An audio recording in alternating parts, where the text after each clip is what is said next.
పెట్టుబడుల అవగాహనపై రేవంత్ మరియు గిరిబాబు గారు కండక్ట్ చేసే వెబినార్ కోసం ఈ నెంబర్కి కాల్ చేయండి. హలో రేవంత్. హలో అండి. రేవంత్, ఇప్పుడే సెబీ నుంచి ఒక కొత్త అప్డేట్ రావడం జరిగింది. ఈ ఫిన్ఫ్లుయెన్సర్స్ ఎవరైతే ఉన్నారో, అంటే ఈ సోషల్ మీడియా వేదికగా ఫైనాన్షియల్ మార్కెట్స్కి సంబంధించి ఎవరైతే టిప్స్ ఇస్తుంటారో, ఇన్ఫర్మేషన్ ఇస్తుంటారో, అటువంటి వాళ్ళపైన సెబీ కొరడా అంటూ కూడా కొన్ని వార్తా కథనాలు రావడం జరిగింది. అవును. ఏంటి అసలు ఈ ఫిన్ఫ్లుయెన్సర్స్ పైన సెబీ ఎటువంటి చర్యలు తీసుకోబోతోంది అంటారు అసలు? సో బేసిక్గా ఫిన్ఫ్లుయెన్సర్స్కి సంబంధించి గత కొన్నాళ్ళుగా సెబీ పేపర్ వర్క్ చేస్తూనే ఉంది. సో యూట్యూబ్లోకి వచ్చేస్తారు, వాళ్ళకి సంబంధించింది ఏదో చెప్తారు, వాళ్ళ ఐడియా ఏదో షేర్ చేస్తారు, అండ్ వాళ్ళకి ఆ నాలెడ్జ్ ఉందా లేదా అంటానికి కూడా ఎటువంటి కొలబద్ద లేదు. సో బేసిక్గా మనకి ఈ స్టాక్ మార్కెట్ అయి ఉండొచ్చు, ఈ ఫైనాన్స్కి సంబంధించిన పెట్టుబడి రంగం అయి ఉండొచ్చు, ఇదంతా కూడా మనకి ఒక రకంగా భారతీయులకు కొత్త. సో ఈ రంగం కొత్త కాదు, భారతీయులకి ఇది ఒక కొత్త అనుభవం. 2020కి ముందు ఎటువంటి అవగాహన లేదు. సో బేసిక్గా మనకి కోవిడ్ తర్వాత ఈ ఫిన్ఫ్లుయెన్సర్స్ ద్వారానే మనకి కొంతవరకు చాలా మందికి మార్కెట్కి సంబంధించిన ఇన్ఫర్మేషన్ పాస్ ఆన్ అయింది. సో ఎవరు ఏం చెప్తున్నారో అదే కరెక్ట్ అన్న దాంట్లో ఉండిపోయారు. సో దానివల్ల కొన్ని లక్షల మంది డబ్బులను పోగొట్టుకున్నారు. ట్రేడింగ్లో అయి ఉండొచ్చు, లేకపోతే రాంగ్ ఇన్వెస్ట్మెంట్స్ చేయడం ద్వారా అయి ఉండొచ్చు, ఇట్లా రకరకాల వాటి ద్వారా విపరీతంగా డబ్బులు నష్టపోతామనే కేసులు మనం చాలా చూస్తూనే ఉన్నాం. సో ఎటువంటి కొలబద్ద లేదు వాళ్ళ నాలెడ్జ్ని కొలవటానికి. సో వాళ్ళు ఏ ఒక సర్టిఫికేషన్ లేకుండా డైరెక్ట్గా యూట్యూబ్లోకో ఇతర మాధ్యమాలకు, సోషల్ మీడియా మాధ్యమాల్లోకి వచ్చి అందులో పెట్టుబడులు పెట్టండి, ఇందులో పెట్టుబడులు పెట్టండి అని ఎవరైతే చెప్తున్నారో వాళ్ళ మీద కొంతవరకు సీరియస్గా ఉంటుంది. అండ్ దాంతో పాటుగా డిమాట్ అకౌంట్లు ఓపెన్ చేయండి, దీంట్లో ట్రేడింగ్ చేయండి, మేము డైలీ టిప్స్ ఇస్తాము, ఎవరైతే మాత్రం డిమాట్ అకౌంట్ ఓపెన్ చేస్తారో మీ కాల్స్ ఇస్తాం ఎవ్రీడే, మీరు కాల్స్ కోసం ₹1 పే చేయని అవసరం లేదు, మా దగ్గర అకౌంట్ ఓపెన్ చేస్తే చాలు అని చెప్పి ఇట్లా ప్రోత్సహించే వాళ్ళు కూడా ఉన్నారు. సో దీని ద్వారా ఏం జరుగుతుంది, వాళ్ళు ఎక్కువ ట్రేడింగ్ చేపిస్తే ఎక్కువ బ్రోకరేజ్ జనరేట్ అవుతుంది. ఎక్కువ బ్రోకరేజ్ జనరేట్ అయితే వీళ్ళకి ఎక్కువ రెవెన్యూ వస్తుంది. రెవెన్యూ ఎంత వస్తుంది అని అంటే కొన్ని కోట్లలో ఉంటుంది ఒక్కొక్క ఇన్ఫ్లుయెన్సర్. కోట్లు, నేను ఫిగర్లు చెప్పను, ఎవరి గురించి చెప్పను, కొన్ని కోట్లలో లాభాలు వస్తుంది. కొంతమంది మంచి వాళ్ళు ఉన్నారు, నేను అందరి గురించి మాట్లాడట్లేదు. అలానే సెబీ కూడా చెప్పింది అందరి గురించి మేము మాట్లాడట్లేదు అని. రేవంత్, ఒక విషయం స్పష్టంగా చెప్పండి. అంటే ఇప్పుడు సెబీ నామ్స్ ప్రకారము ఫైనాన్షియల్ మార్కెట్స్కి సంబంధించి ఒక నాలెడ్జ్ని పాస్ ఆన్ చేయడానికి కానీ, ఒక ఇన్ఫర్మేషన్ పాస్ ఆన్ చేయడానికి కానీ ఎవరు ఆథరైజ్డ్, ఎవరు అన్ఆథరైజ్డ్ అంటారు as per the SEBI norms ప్రకారం? రైట్, ఇప్పుడు కరెక్ట్ క్వశ్చన్లోకి వచ్చారు. సో ఇప్పుడు సెబీ అని అంటే securities and markets related, exchange board of India, right, securities and markets. So బేసిక్గా సెబీ అబ్జర్వ్ చేసేది కూడా వీటికి సంబంధించి మాత్రమే. So he should be a registered investment adviser or RIA, లేదు అని అంటే ఒక రీసెర్చ్ అనలిస్ట్ అయి ఉండాలి. సో బేసిక్ గా సెక్యూరిటీస్ అంటే స్టాక్స్ కి సంబంధించి అయి ఉండొచ్చు, లేదా మ్యూచువల్ ఫండ్స్ కి సంబంధించి అయి ఉండొచ్చు. ఏవైనా ఒక అడ్వైస్ ఇవ్వాలి అని అంటే వాళ్ళు దానికి సంబంధించి ఆథరైజ్ అయి ఉండాలి, లేదా ఎంఫీ రిజిస్టర్డ్ మ్యూచువల్ ఫండ్ అడ్వైజర్, వాళ్ళని కూడా మ్యూచువల్ ఫండ్ అడ్వైజర్స్ కి సంబంధించి ఆథరైజ్ చేసి ఉంటారు. అండ్ ఎవరైతే ఇప్పుడు మనకి NISM అక్రిడేటెడ్ ఇన్స్టిట్యూట్స్ ఏవైతే ఉంటాయో వాటి నుంచి బేసిక్ వాళ్ళకి కూడా సెబీ రెగ్యులేషన్ ఇన్వెస్ట్మెంట్ యాక్ట్స్ లోకి మరి కొంతమందిని యాడ్ చేసి పెట్టింది. సో బేసిక్ గా RIA అవ్వాలన్నా లేదా రీసెర్చ్ అనలిస్ట్ అయ్యి ఉండాలన్నా కానీ NISM ఎగ్జామ్ పాస్ అయి ఉండాలి. దాని తర్వాతనే సెబీ వాళ్ళకి సర్టిఫికేషన్ ఇస్తుంది. సో బేసిక్ గా ఇది కాకుండా అదర్ ఫైనాన్షియల్ అడ్వైజర్స్ ఎవరైతే కొన్ని ఇన్స్టిట్యూట్స్ ఉన్నాయో వాళ్ళని కూడా డైరెక్ట్ గా వీటిలోకి తీసుకొచ్చి పెట్టారు. అలా కాకుండా ఇంకొన్ని exemptions like mutual fund distributors, they are restricted to mutual fund industry. Mutual fund ఇండస్ట్రీకి సంబంధించి అడ్డగోలుగా అడ్వైజ్ ఇవ్వటం కాదు, ఒక క్లయింట్ని బేస్ చేసుకొని ఇప్పుడు బేసిక్ గా పెట్టుబడులకు సంబంధించి ఒక్కొక్కరికి ఒక్కొక్క రిస్క్ హ్యాపిటేట్ ఉంటుంది. వాళ్ళని ఎవరైనా అదే చేయాలి, అది ఎంఫీ అనే కాదు, ఎవరైనా కానీ ఈ పద్ధతిని ఫాలో అవ్వాలి. ఒక క్లయింట్ తోటి మాట్లాడిన తర్వాత ఆ క్లయింట్కి సంబంధించిన రిస్క్ అనాలిసిస్ చేసిన తర్వాత వాళ్ళ ఆర్థిక పరిస్థితులు ఏంటి, వాళ్ళ టార్గెట్స్ ఏంటి, వాళ్ళ వయసు ఏంటి, ఇట్లా రకరకాల పారామీటర్స్ ఉంటాయి మాకు కూడా. ఈ పారామీటర్స్ అన్ని చూసుకున్న తర్వాత ఆ పారామీటర్స్కి అనుకూలంగా మాత్రమే ఏ ఫండ్ కరెక్టు అనేది సజెషన్ ఇవ్వాలి. సో బేసిక్గా ఏ ఫండ్ కరెక్ట్ అనేది కనుక మనం చెప్పలేకపోతే అగైన్ ఇట్ కమ్స్, అంటే ఏదో ర్యాండమ్గా టీవీలోకి వచ్చేసి చాలా మంది అడుగుతుంటారు, ఇన్ని చెప్తున్నారు ఒక మంచి ఫండ్ చెప్పండి అని. నేను చెప్పకూడదు, అది సెబీ రూలు. అంటే వీడియోస్ కింద ఈ అంటే ఈ సుత్తి ఈ సొల్లు మాటలు ఈ సొల్లు కబుర్లు అంతా కాదు, Yes. ఒక ఫండ్ పేరు చెప్పు, Exactly. స్టాక్ పేరు చెప్పు, Exactly. లేదా ఒక స్ట్రాటజీ చెప్పు, లేదంటే ఒక స్ట్రాటజీ చెప్పు, లేదంటే Yes. నీ ప్రాఫిట్ అండ్ లాస్ చూపించారు. సెబీ గైడ్ లైన్స్ ప్రకారం నేను ఒక వ్యక్తిని అంచనా వేసి అతనికి నేను విడిగా ఒక ఫండ్ అనాలిసిస్ ఇవ్వగలిగే అధికారం నాకు ఉంది, కానీ ఇట్లా టీవీ ముందరకు వచ్చి జనరలైజ్ స్టేట్మెంట్ పాస్ ఆన్ చేయడానికి లేదు. నేను అవేర్నెస్ పరంగా ఏమన్నా చెప్పచ్చు. ఓకే, సో బేసిక్ గా మేము ఒక ఎడ్యుకేటెడ్ పీపుల్ ఏ రంగంలో, అటు financial planning, wealth planning and mutual funds కి సంబంధించి ఎటువంటి అవగాహనకి రిలేటెడ్ సంబంధించిన మేము చెప్పచ్చు, కానీ ఈ ఫండ్ కొనండి అని చెప్పి జనరలైజ్ చేసి ఎవరు చెప్పడానికి లేదు.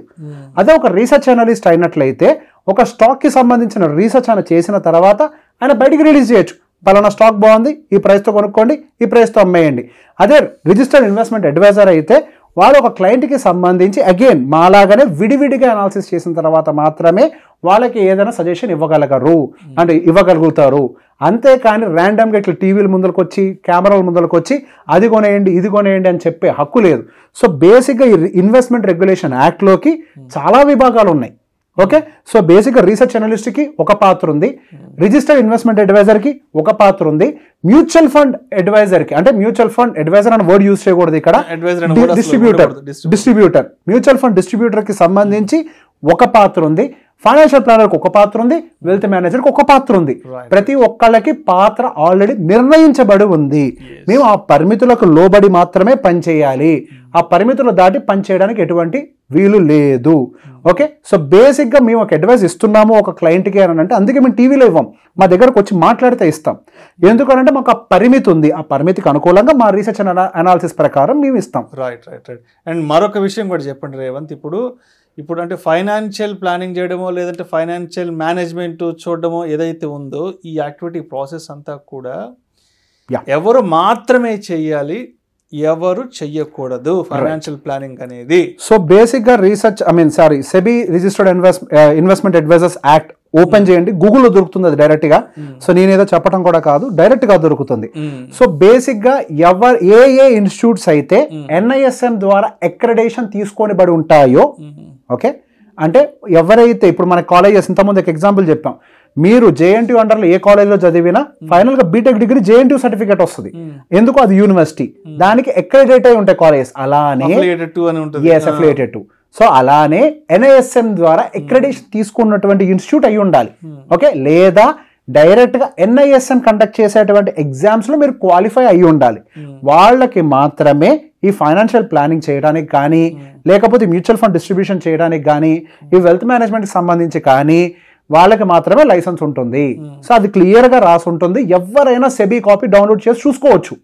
ఓకే, సో బేసిక్ గా సెబీ చెప్తున్న మాట కూడా ఏంటి అని అంటే, మీకు తెలియకపోతే మీరు ఏదో ఒక అడ్వైజర్ దగ్గరికి వెళ్ళండి, కానీ ఎటువంటి పరిస్థితుల్లో కూడా ఈ ఇన్ఫ్లుయెన్సర్ని పట్టుకొని మాత్రం ట్రావెల్ చేయకండి. వాళ్ళ నాలెడ్జ్ కొలబద్ద చేయడానికి మా దగ్గర ఏ ఇన్స్ట్రుమెంట్ లేదు. రైట్. సో ఇది ఇప్పుడు ఈ అన్ఆథరైజ్డ్ పర్సన్స్ ఎవరైతే ఉన్నారో, అంటే ఇన్ఫ్లుయెన్సర్స్ గా చెప్పుకుంటూ అన్ఆథరైజ్డ్గా ఉన్నారో వీళ్ళు చేయకూడని పనులు ఏంటి? రైట్. సో బేసిక్గా ఇంతకుముందు ఏం జరిగేది అంటే, ఈ బ్రోకరేజెస్ లింక్స్ని ప్రమోట్ చేస్తూ ఉండేవాడు. రైట్, మా ద్వారా రిజిస్టర్ చేసుకోండి, so that we can give you calls XYZ, మీరు ట్రేడింగ్ చేసుకోవచ్చు. సో బేసిక్గా సెబీ అండర్లో ఉండేటువంటి అడ్వైజర్లు కావచ్చు, సెబీ అండర్లో ఉండేటువంటి ఇన్స్టిట్యూషన్స్ అయి ఉండొచ్చు, అంటే బ్రోకర్లు కానీ మ్యూచువల్ ఫండ్ ఇండస్ట్రీ వాళ్ళు కానీ ఎవరైనా సెబీ అండర్లో ఉండే ఏ ఒక్కళ్ళు కూడా ఈ ఇన్ఫ్లుయెన్సర్లతోటి ఎటువంటి ఫైనాన్షియల్ ట్రాన్సాక్షన్ పెట్టుకోకూడదు, ప్రమోట్ చేయమని అడగకూడదు. సో ఇంతకు ముందు ఫైనాన్షియల్ ట్రాన్సాక్షన్స్ జరిగాయి. ఎలా?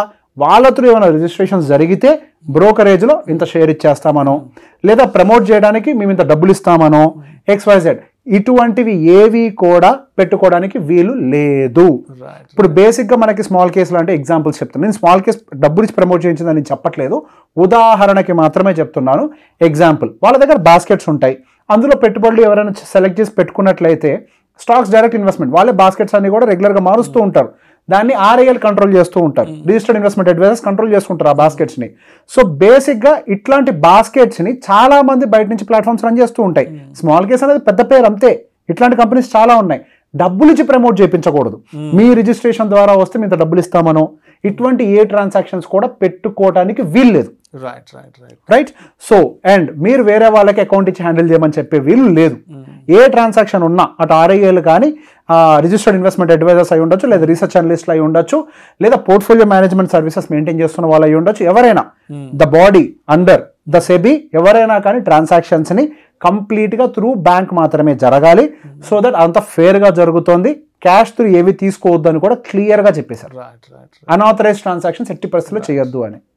సో అయితే ఇప్పుడు ఈ వీడియో చూస్తున్న వాళ్ళకి మరొక డౌట్ కూడా జనరేట్ అవుతూ ఉంటుందేమో. సో రేవంత్ కూడా ఈ ఫైనాన్షియల్ మార్కెట్స్ గురించి మాట్లాడుతుంటాడు కదా, తను కూడా ఏదో ఒక ఇన్ఫర్మేషన్ అయితే పాస్ ఆన్ చేస్తుంటాడు కదా. మరి రేవంత్ ఉన్న క్వాలిఫికేషన్ ఏంటనేది కూడా ఇప్పుడు అంటే కొంతమంది మనసులో కూడా అది రావచ్చు కదా ఈ వీడియో చూస్తున్న వాళ్ళకి. Exactly sir, right. సో దీనికి సంబంధించి ఫస్ట్ థింగ్ చెప్తాను, నేను మార్కెట్కి సంబంధించిన అనాలిసిస్ చెప్తాను. ఓకే, స్టాక్ మార్కెట్కి సంబంధించి అనాలిసిస్ చెప్తాను. కానీ ఏ అనాలిసిస్లో అయినా పుట్ కొనండి కాల్ కొనండి కానీ, రిలయన్స్ కొనండి టాటా కొనండి కానీ ఎక్కడైనా చెప్పామా? దేనికి సంబంధించిన బ్రాడర్ మార్కెట్ పర్స్పెక్టివ్ ఎలా ఉంటుంది? సో బేసిక్ ఇన్వెస్టర్స్ కొద్దిగా జాగ్రత్తగా ఉండాలి. అంతవరకే జరిగిపోయిన మార్కెట్ గురించి ఏదైతే జరిగిందో దాని గురించి అవగాహన చెప్తాం కానీ ఒక్కటి కూడా కొనమని మనం చెప్పాం. సో బేసిక్ గా మనం ఇలాంటి కండిషన్స్ వస్తే ఎలా మార్కెట్స్ రియాక్ట్ అవుతాయి, సో సేఫ్ గా ఉండండి, మీరు యుఫోరిక్ లో పరిగెట్టద్దు, బుల్ రన్ లో పరిగెట్టకండి, కొద్ది జాగ్రత్తగా ఉండండి అని చెప్పి అవేర్నెస్ ఇచ్చే ప్రయత్నం చేస్తాం. అదే ఫైనాన్షియల్ కి సంబంధించి, ఫైనాన్షియల్ ప్లానింగ్ కి సంబంధించో లేదా మ్యూచువల్ ఫండ్స్ కి సంబంధించో ఆ ఇన్స్ట్రుమెంట్స్ ని వాడుకొని మీరు ఎలా పెట్టుబడులు పెట్టాలి, మీరు ఎలా ఎదగలగరు, సో బేసిక్ ఆ ఇండస్ట్రీ ఇప్పటి వరకు ఎంతటి రిటర్న్ జనరేట్ చేయగలిగింది, అదర్ అసెట్ క్లాస్ తో కంపేర్ చేస్తే ఈ మ్యూచువల్ ఫండ్ ఇండస్ట్రీ కూడా ఎంత మంచి ఇన్వెస్ట్మెంట్ ఇన్స్ట్రుమెంట్ అనే వాటి మీద అవగాహన కలిగించాం. కానీ ఎన్నడైనా నా నోట్లోంచి ఒక ఏఎంసీ పేరు కానీ ఒక ఫండ్ పేరు కానీ విన్నాక చూసారా? I never talk. నాకు ఆథరైజేషన్ ఉంది, నేను ఒక ఎంఫీ రిజిస్టర్డ్ మ్యూచువల్ ఫండ్ డిస్ట్రిబ్యూటర్ని, కానీ నేను ఎప్పుడు ఒక మ్యూచువల్ ఫండ్ పేరుని బయటికి చెప్పను. ఎందుకు? ఇప్పుడు ఎంతో మంది నా వీడియోని చూస్తూ ఉంటారు, నేను చెప్పే ఫండ్ వాళ్ళకి కరెక్ట్ కాకపోవచ్చు, అర్థమైందా? ఇప్పుడు ఫండ్స్ చాలా ఉంటాయి కానీ వాళ్ళకి సూట్ అయ్యే ఫండ్ ని నేను పిక్ చేయాలి. వాళ్ళ portfolio allocation, mutual fund portfolio allocation అనేది మేము డైవర్సిఫైడ్ గా ప్లాన్ చేస్తాం. ఎంత డెప్ట్ పోర్షన్ ఇవ్వాలి, ఎంత ఈక్విటీ పోర్షన్ ఇవ్వాలి, ఎంత అందులో ఈక్విటీలో రిస్కీ అసెట్స్కి ఎంత ఇవ్వాలి, లో రిస్కీ అసెట్స్కి ఎంత ఇవ్వాలి, ఇవన్నీ చెక్ చేసుకొని ఒక మనిషికి ఒక పోర్ట్ఫోలియో డిజైన్ చేసి పెట్టుకుంటాం. సో బేసిక్గా నేను ఒక ర్యాండమ్గా ఒక వీడియోలో చెప్పేస్తే అది అతనికి రాంగ్ సిచ్యువేషన్ అయి ఉండొచ్చు, రైట్? సో బేసిక్ అటువంటి అడ్వైజ్ ఎంతమంది కామెంట్స్లో పెట్టినా ఎన్నెందుకు సోది మాట్లాడుతున్నావు, ఓ ఫండ్ పేరు పెట్టాను అంటే నేను పెట్టనయ్యా. ఇప్పుడు నేను పెట్టేది నీకు రాంగ్ అయ్యి ఉండొచ్చు, నీకు తెలియదు అదంతా. Profit and loss account amount ఉంటారు కొంతమంది. నా ప్రాఫిట్ అండ్ లాస్ అకౌంట్ నీకేంటి పని? ఇప్పుడు నేను చూపిస్తాను అంటే ఇప్పుడు అది కాదు సార్, ఇప్పుడు నేను చూపిస్తాను, నేను చూపిస్తే ఏంటి ఇప్పుడు నీకు చెప్పు. ఇప్పుడు ఇట్లా చూపించడం వల్ల యాక్చువల్లీ దాని మీద కూడా సీరియస్ అయింది. అంటే ఇప్పుడు ఎవరైతే ఈ వీడియోలో మాట్లాడుతున్నాడో అంటే ఈయన అసలు నిజంగా సంపాదించుకున్నాడా లేదా, అసలు ఈయన నిజంగా అంత పొటెన్షియల్ ఉన్న పర్సనా, ఈయనకు అంత సీన్ ఉందా, క్యాలిబర్ ఉందా అంటూ కూడా కొంతమంది మైండ్ లో అది జనరేట్ అయ్యి అడుగుతుంటారు కదా. నేను నీ దగ్గర డబ్బులు తీసుకున్నానా? లేదు. మీరు సుమన్ టీవీ నాకు డబ్బులు ఇస్తుందా? లేదు. నా నాలెడ్జ్ నచ్చి సంవత్సర కాలం నుంచి మీరు ఇన్వైట్ చేస్తున్నారు, నాకు కూడా ఆడియన్స్ ఉన్నారు, జస్ట్ ఫర్ ద ఎడ్యుకేషన్ పర్పసే కదా. నేను ఎన్నడైనా ఎప్పుడైనా నిధి ఇస్తా అని చెప్పానా? నేను ఒక్కదానికే పెయిడ్ వెబినార్ కండక్ట్ చేశా. ఏంటది? ఫైనాన్షియల్ ప్లానింగ్ కి రిలేటెడ్ ఇన్వెస్టర్ అవేర్నెస్ ప్రోగ్రామ్. ఇది మాత్రమే చేశా. అది కూడా ఏ బేసిస్ మీద? నేను ఒక పూర్తి స్థాయి మ్యూచువల్ ఫండ్ అడ్వైజర్, డిస్ట్రిబ్యూటర్ ని, ఎంఫీ రిజిస్టర్డ్ డిస్ట్రిబ్యూటర్, నేను ఏఆర్ఎన్ హోల్డర్ ని, ఎంఫీ రిజిస్ట్రేషన్ నెంబర్ నాకు ఉంది. సో బేసిక్ గా ఒక మ్యూచువల్ ఫండ్ ని అలోకేషన్స్ చేసుకునేటప్పుడు మీరు ఎలా అలోకేట్ చేసుకోవచ్చు అనే దాని గురించి చెప్పడానికి. రెండు, నేనేంటి CWM సర్టిఫైడ్ వెల్త్ మేనేజర్ని. మూడోది, ఈ మార్కెట్లో కొన్ని సంవత్సరాల నుంచి ట్రావెల్ చేస్తూ రకరకాల మార్కెట్ సైకిల్స్ ఎలా ఉంటాయి, సో బేసిక్గా సొంతంగా చాలా మంది మ్యూచువల్ ఫండ్ ఇన్వెస్ట్మెంట్స్ పెట్టుకుంటూ ఉంటారు. అలాంటి వాళ్ళకి ఎలా ఇన్వెస్ట్మెంట్ చేయాలో కూడా తెలియదు. వాళ్ళకి సంబంధించి ఒక బేసిక్ ఫండమెంటల్ అనాలిసిస్, అసలు PE అంటే ఎట్లుంటుంది, PB అంటే ఎట్లుంటుంది, మ్యూచువల్ ఫండ్ ఇండస్ట్రీలో కూడా పెట్టుబడి పెట్టేటప్పుడు ఫండ్ PE ఫండ్ PB అని ఉంటాయి. మళ్ళీ అవి ఎవరికేం తెలుసా? తెలియదు. సో పెట్టుబడులు పెట్టుకునేటప్పుడు మీరు ఇవన్నీ చూసుకొని పెట్టుకుంటే సేఫ్ గా ఉంటారు అని అవేర్నెస్. కానీ నేను నాకు సంబంధించినటువంటి వెబినార్ లో కూడా ఒక్క ఫండ్ సజెస్ట్ చేయాలి. I never suggest. ఎందుకు? మీకు చదవటం నేర్పిస్తాను నేను, ఇది చేయమని నేను చెప్పను. అండ్ స్టాక్ మార్కెట్ కి సంబంధించి ఒక స్టాక్ పిక్కింగ్ గురించి నేను ఎన్నడూ చెప్పను. ఎందుకు? It's very risky. Mutual fund కి సంబంధించి కొంతవరకు ఒక బ్యాలెన్స్డ్ ఇన్వెస్ట్మెంట్ ప్రొసీజర్ ఉంటుంది. సింగిల్ స్టాక్ సెలక్షన్ విషయంలో ఇప్పుడు ఎన్ని కంపెనీస్ అని Nifty 50లో లాస్ట్ 30-40 సంవత్సరాల నుంచి ఉన్నాయి? ఎన్ని కంపెనీస్ ఉన్నాయి? ఎన్నో కంపెనీస్ వస్తున్నాయి పోతున్నాయి. సెన్సెక్స్ 30 అనేది గత ఇన్ని సంవత్సరాలకు అంటే సేమ్ కంపెనీస్ ఉన్నాయా? మారలేదా?